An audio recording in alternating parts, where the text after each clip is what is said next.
The first time I saw him, he was sitting in the hallway of my apartment building, covering his face with his hands and pulling his legs up as if trying to shrink. I walked past him with my suitcase, carry-on luggage that should have lasted me 3 days, but only lasted me a couple of hours.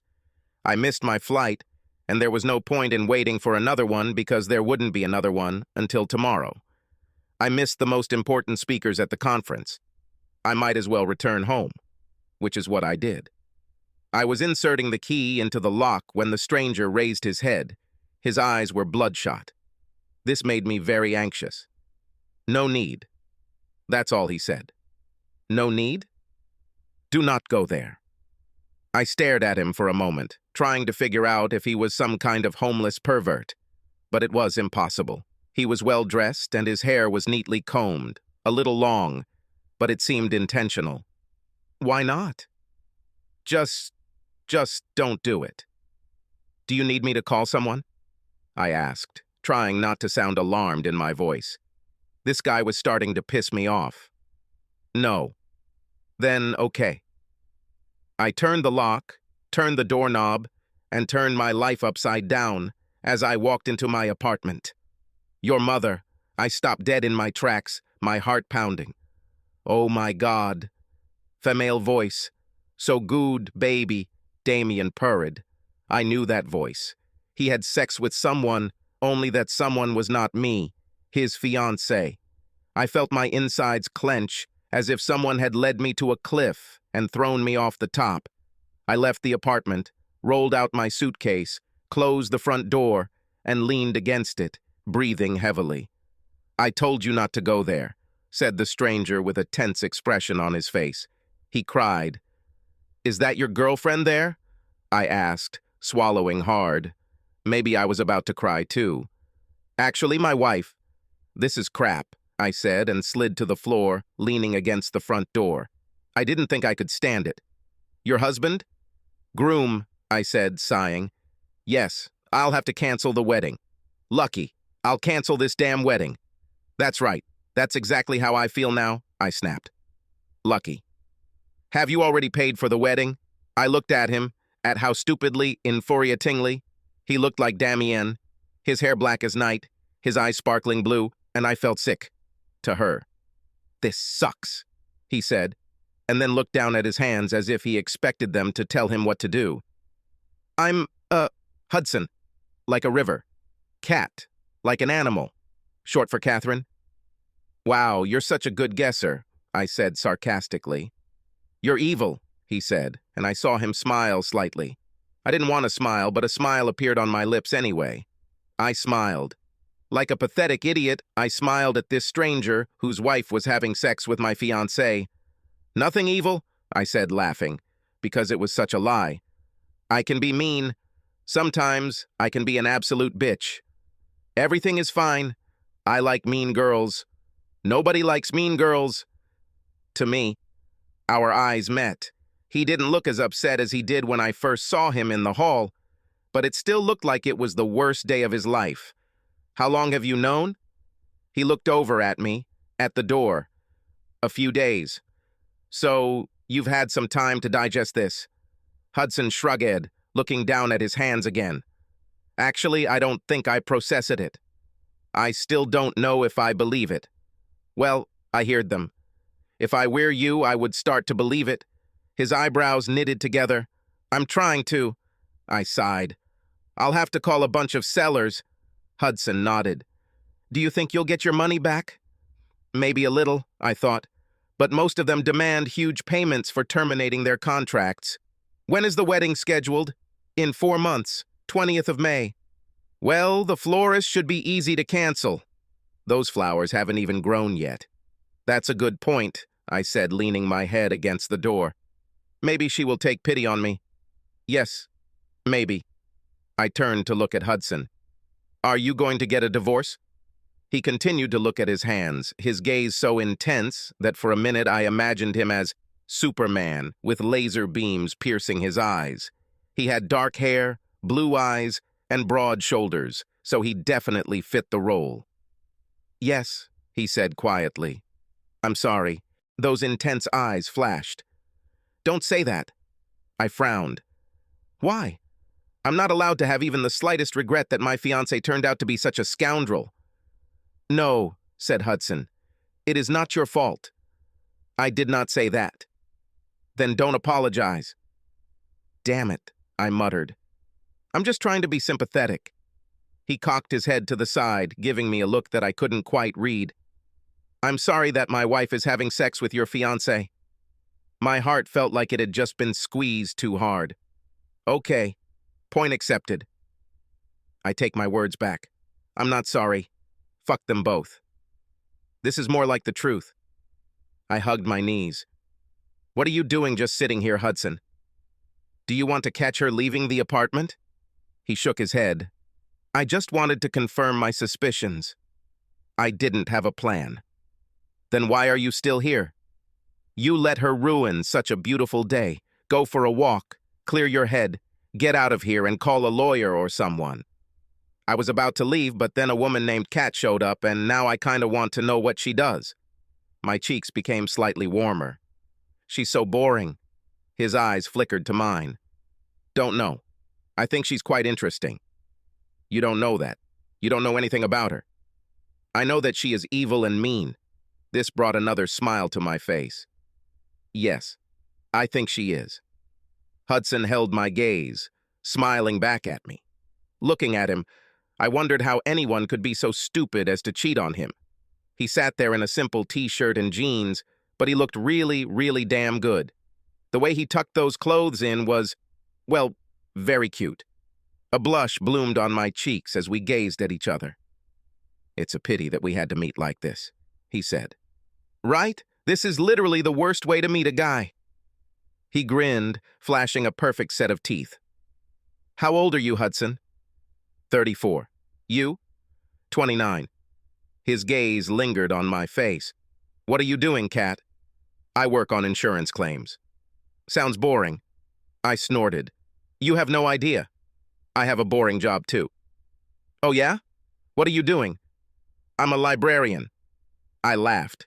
He stared back at me, completely serious. Wait, really? He nodded. Really? Don't laugh, but it's pretty sexy. He laughed anyway. No, that's not true. No, listen to me, I said. You're a sexy librarian. Do you think I'm sexy? I resisted the urge to roll my eyes. Don't act like you don't know you're attractive. I don't know, Kat. I was too busy looking at you. Okay, everything is smooth. The heat crept up the back of my head. Yes? I said stupidly. Yes, and please feel free to call me a pig if you want, but you are really, really fucking sexy, Kat. There is such a sultry, mysterious aura around you. Your fiancé is an idiot. Thank you, I said, then added, Pig. Hudson chuckled. I like you. I crawled over to him, leaving my suitcase by the door. Do you want to get drunk? Here? Why not? We don't have any alcohol. I'll come in and get some, I said, and already made a movement to get up. His hand reached out and closed around my wrist, gently pulling me back.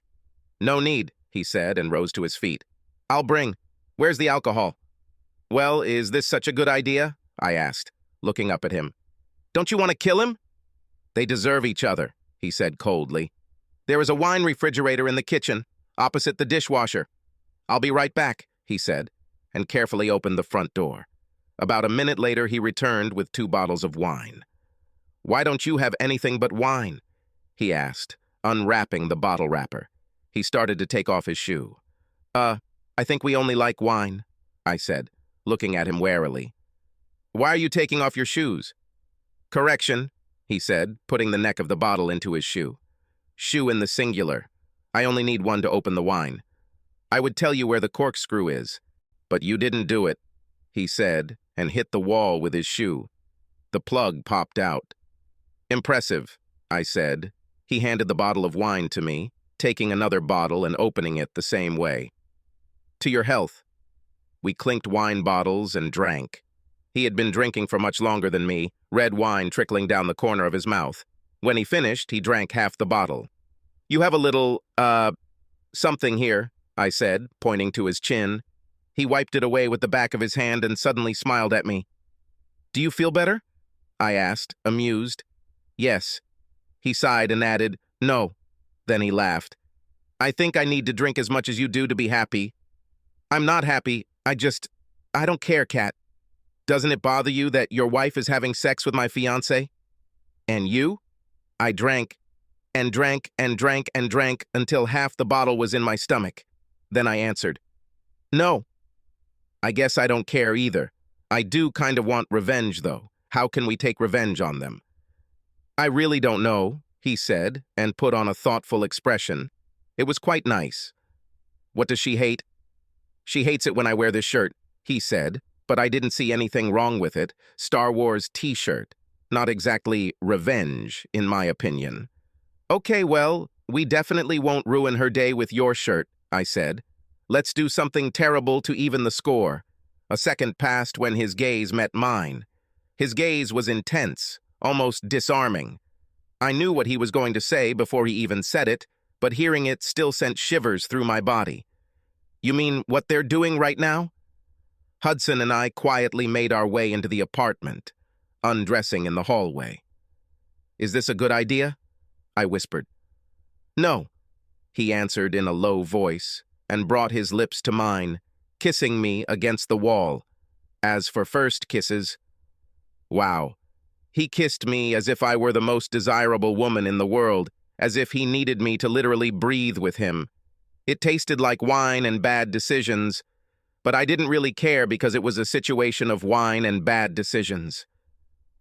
We collapsed on the sofa. His hands quickly unbuttoned my silk trousers. My hands grabbed his shirt, pulling it off.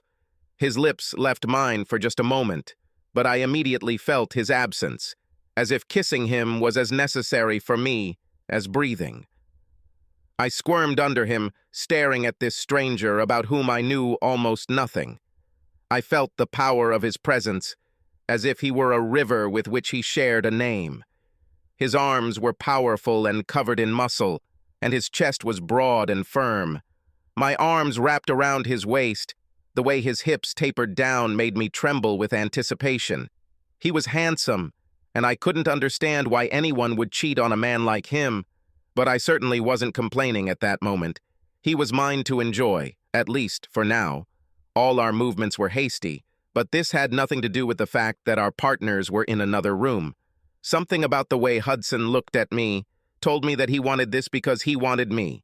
It wasn't just about revenge. "Do you have a condom?" I asked, hoping with all the strength in the universe for a positive answer. "Yes," he said, grabbing his pants and pulling out a small square foil bag from his wallet. "I have no idea how old this thing is." "This should work," I said breathlessly. He was breathing heavily above me, trying not to collapse on top of me, but I wrapped my arms around him and pulled him down. "Hudson?" a female voice squealed. We turned around and saw a thin, long-legged, red-haired girl standing in the doorway. Her wild, curly hair was in disarray, and she was wearing my silk robe. "Hello, Lydia," Hudson said casually. Her mouth dropped open in shock. Damien appeared at the door wearing a pair of boxers that he probably barely had time to put on. He watched what was happening. His mouth opened when he saw me, under another man. "Kat." "Fuck you," I said. "The wedding's off, Damien. We're done." "Wait a minute, Kat. Who the hell is this?" Damien pointed at Hudson. "My husband," Lydia said, still shocked. "How? Why? I don't think you have any right to question my actions," Hudson said in an icy tone. Lydia's eyes filled with tears. "Hudson, I can explain. Why don't you get out of my apartment instead?" I suggested it to her husband. "And you too. Get out, Damien," I said. "Wait, is this your husband?" Damien pointed at Hudson. Lydia wiped her cheeks and nodded. "Get out," I repeated. "You both. Now." "Kat," Damien tried again, but Hudson interrupted him. "You heard what the lady said. Pack up your junk and leave." Damien was a young Leo DiCaprio type. He was thin, a little skinny, and not very tall, but he could usually make up for it with his handsome face. But Hudson, he was a head taller than him and built like a real superhero. They are gone. We grabbed our clothes and other stuff, and within 3 minutes, Hudson's wife and my fiancé were out the door. "I like it when you're angry," Hudson said, smiling down at me. I wrapped my arms around his neck, looking into his beautiful blue eyes, and decided that I liked it too. "Would it be mean of me to ask you to do it again?" "Repeat?" "Yes. I assume we have everything we need to do this." Hudson laughed and kissed me. "We will have as many repetitions as you want, Cat, like an animal." "Perfect, Hudson, like a river." Then we did exactly that, but not to even the score. We did it because we wanted to, because we could. Over the next couple of hours, I learned what a sexy librarian with a striking resemblance to Superman could do, and showed him that sneaky insurance agents aren't as prudish as they seem. When it was all over, we looked into each other's eyes, and we both understood. The end of our relationship was the beginning of a new one. Subscribe to our channel so that your second chaff doesn't cheat on you, and go ahead and listen to the next story, because this story is nothing compared to the next one. If you're under 18, don't even think about listening to the next one.